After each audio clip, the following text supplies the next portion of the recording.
Hi, it's an honor to have a chance to speak to all of you today.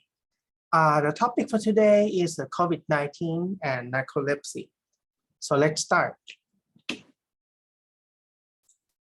So we are toward the ends of the COVID-19 epidemics, and there are a lot of patients who have narcolepsy. So many things happened during the past few years, and we have lockdown, we have vaccine, we have diseases. So there are many aspects that we should talk about regarding the COVID-19 and narcolepsy. Let's start from the case. Let's start from our patients. I have a patient who is now 14 years old, Thai girl, who was diagnosed with narcolepsy type 1 at the age of 8 years old. She presented at the time with excessive daytime sleepiness and cataplexy, which is quite rare. She got short sleep onset and 3/3 SORM.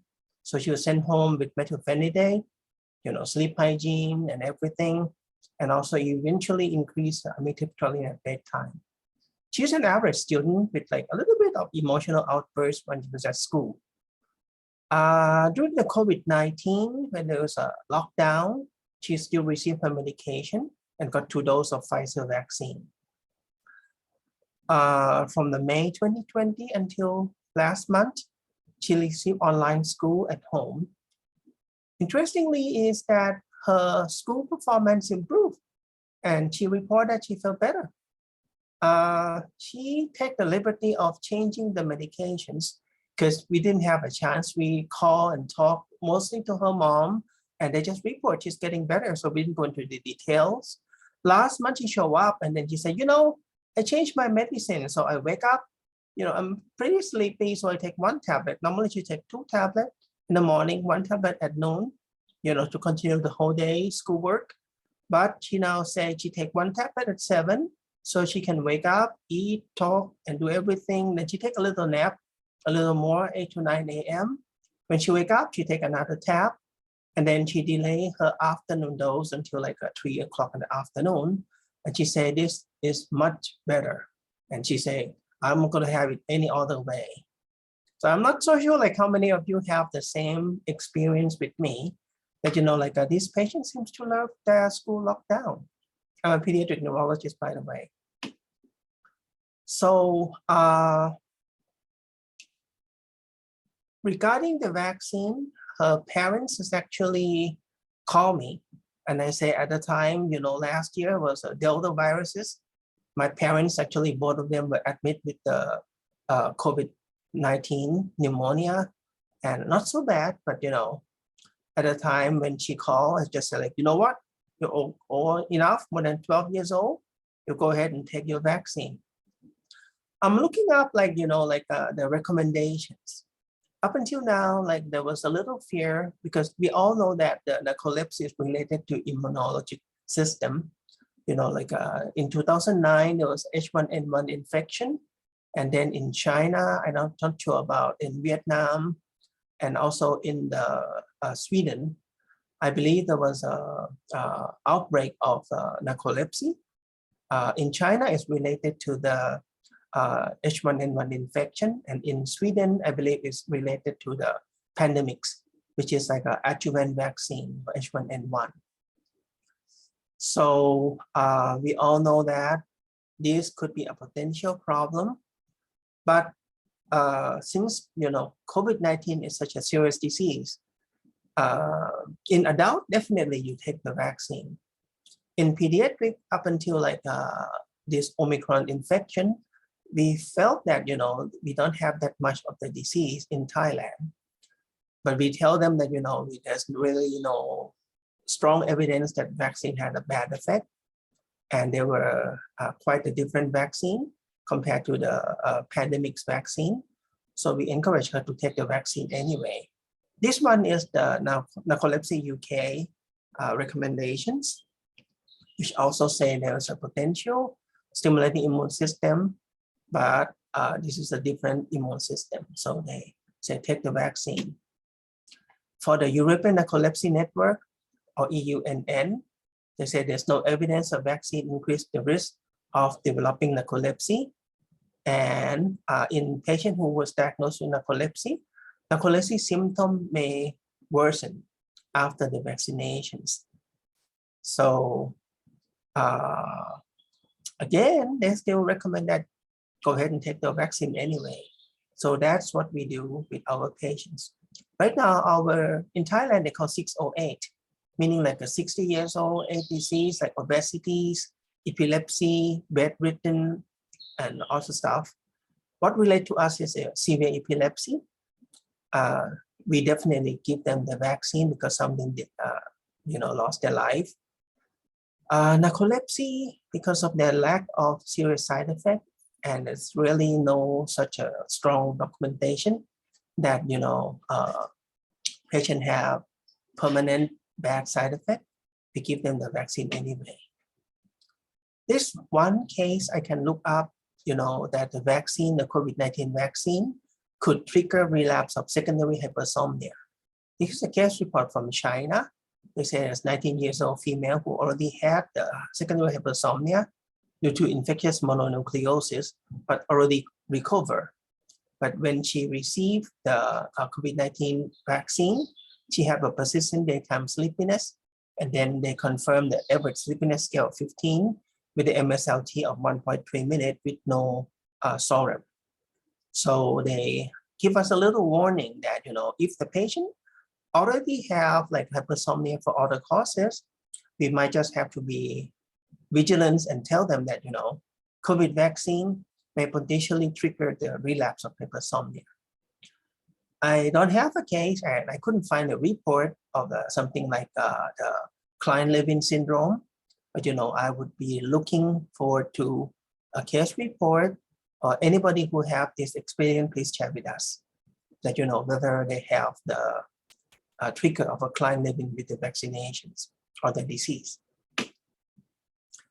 One of the newsletter we got like last year in September on the peak of the Delta, a couple of years ago, is that there is neurologic immunologic diseases, both acute and chronic, that could be manifested with the COVID-19 infection. So definitely we all see the stroke, the headache, the seizures, Guillain-Barré, but also the more subtle kind of like more prolonged or slow disease like Parkinson, MS, and narcolepsy has a potential of relapsing or even maybe contributing. So I looked up the paper that leading to this newsletter. So the paper was written by Dr. Tommaso Chirinzi. So the COVID-19 dealing with potential risk factor for chronic neurological disease. The doctor actually outlined several diseases, but we're going to focus on narcolepsy today. So the narcolepsy risk, they say that, as we mentioned, the H1N1, both infection and vaccination with the pandemics can increase the incidence of narcolepsy. When we look into the detail, these patients who had narcolepsy have genetic risk, especially the HLA, DQB1, or 602. The trigger information in this case is H1N1, and we are still wondering whether there is a trigger by the COVID-19. For the immune system, there is a review from the European study. They were trying to look for like active kind of autoantibody after the onset of the narcolepsy. They find nil. So the B cell doesn't really have a strong evidence. Or either that, or maybe the B cell infection was a little long ago until the antibody come down, something like that. But at the time of narcolepsy diagnosis, there's no clear evidence of the autoantibody by the B cell. Evidence actually come from the CD4 and CD8 cells. So they say that the cell that had the orexin neuron antigen responding CD8 cell actually is different in patient with narcolepsy type 1 when compared to patient with with narcolepsy. They believe that there was some kind of inflammation related to the onset of the narcolepsy. We have the evidence of TNF and interleukin 6 that inflammation is related at the onset of narcolepsy, and also the reduction of CSF beta amyloid. I'm looking up the paper that report the CD8 cells, but and this is another thing that, because we all know that narcolepsy do have the problem or reduce the smelling. So the olfactory bulb may represent a link between environmental factor like a SARS-CoV and narcolepsy. When you have an inflammation, especially the CNS inflammation, there might be more of transendothelial migration of T cell that activate against the virus that can damage the OX hypothalamic neuron. This one is a study that published in Nature Communications that they study the T cell mediated autoimmune disease in the 20 patients with NT1 with 52 control. They say that the autoreactive CD8 T cell was lower in the patient who is healthy but had the predisposing HLA-DQB1 or 602. So they conclude that T cell mechanism is probably more active in generating the narcolepsy than B cell. This one is interesting. Actually, it's a study from the French and also from Italy, which we all know they love, beautiful food and good perfume. So they do the special test called sniffing stick in France and whiff smell identification in Italy. The olfactory dysfunction was defined according to a score below the 10 percentile on each smell test. So when they do 130 narcolepsy patients and 129 age and sex match control, they find that olfactory deficit was higher in the narcolepsy when compared to control.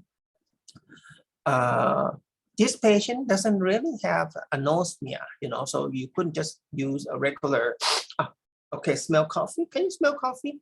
Can't do that because these were only like a hyponosmia, but not toward the degree of anosmia. So 6.4% of narcoleptic patients have moderate anosmia and 22.2%. So altogether around like 28 to 30% have some degree of hyponosmia compared to like 6.4% of normal population that with only mild anosmia. So interesting that, mechanism of virus or something go through the olfactory route, maybe impairing it, and also precipitated some immune responses that destroyed orexin neuron. Opposite side of the coin. From the basic science, let's go to something more simple. This one is a paper from April to May 2020. There were follow-up patients with the narcolepsy type 1 by telephone.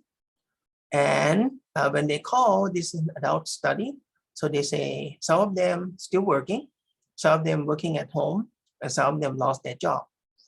So they got 20, 22, and 8 patients who were still working at home and lost their job respectively. So when they lost their job, there's no difference, in the schedule or all the stuff. But when they were unchanged schedule, that means they still have to go to work. They have like a more nocturnal awakening. And when they were studying at home, they say that they have an extension of nocturnal sleep. So they sleep a little more at night. take a little bit more nap during the day, and they have less daytime sleepiness. And definitely everybody know when the lockdown increased body mass index. So narcolepsy type 1 patient who study at home have like some behavioral changes, that sleep more, take a little bit more nap, and is less sleepy during the day. So very similar to my patients, and definitely gain weight. Another paper, this one is sleeping through the pandemic of a COVID-19. So this one is a paper from the Journal of Sleep Clinical Medicine. They do a study for narcolepsy, type 1, type 2, and idiopathic hypersomnia. They got like a questionnaire, 78 question survey, so quite long. They're only a quarter of a patient response. What they got is that these patients who respond have increased daytime sleepiness, the duration of nighttime sleepy by 1.2 hours. They have less ESS score of 1, which is significant. Usually they go to bed a little later in 46%, and also wake up later about 60%. Teleworkers have increased in nighttime sleep by about like 0.9 hours and decrease in sleepiness score. Cataplexy improved in 54% in T1. Sleepiness correlated, less sleepiness improved their psychological wellness. Majority of the patients enjoy the lockdown because they can use their travel time to sleep more, do hobby, stay with family, and they can take a nap when they want. Patients who have a problem with this like lockdown, mainly because they feel isolated and also have like some psychological stress. So most of the time in adult narcolepsy with the lockdown actually has a positive effect. I will gloss over here because we are lack of time. A similar finding, I would say, was found in China. They have 40 patients, mostly male, and they were having no medicine. What's interesting in this case is that they were taking similar medicine to us. They were not using fancy medicine like in Europe. And then they don't even have medicine, a number of them, but only 3 from the 40 report worsening of the symptom because they can now improve their bedtime, go to bed a little late, sleep a little more, wake up late, and take a little more nap. They in this study, but not more nap in China, but they take a regular nap that they always have. So again, COVID-19 lockdown allow more flexibility and improve majority of the patient with narcolepsy. This one is, wake up time a little later, total sleep time a little more, a little bit more nap time, and time to bed, number of nap actually less. Now, to the last part, we are going to children. This one is from the Dutch. So they were showing 3 cases. The first case is a teenage girl who was diagnosed when she was like a early teenage year, I believe it's 12 years old. She actually is a good student, well adapted. She's active, playing tennis before the lockdown. And then when the lockdown happened, patient was very well adjusted. Initially, she said she was worse. She couldn't concentrate. What she find out is that she was actually need author-student interaction, teacher interaction to stay focused. So she changed her routine. She kind of like take a little bit more exercise, do a little bit more, not just like sit there and then listening to the Zoom. And I have like a little bit of a social, like, because I asked my student and also like my patients, they actually have few screens, one teachers, one patients, some of them games, pop up during their home school. So there's a way that the patient can adjust it. Patients who already had some problem similar to my patients actually improve when they can do a little bit more of their own things, choose their own time, and also like do a little nap during the day, and with less psychological pressure, because now nobody is teasing them. And the last case, they were talking about 14 years old who had problem with narcolepsy before, and problem mainly is the school problem. And when they have a lockdown, he improved similarly because they go to bed at their own pace, wake up, take a nap, and can structure and plan his day. So these patients found optimal learning strategies, balance between optimal sleep duration, sleep timing, and adjusted to the social consequences. So in conclusion, I would say that narcolepsy in general have a positive effect from the lockdown.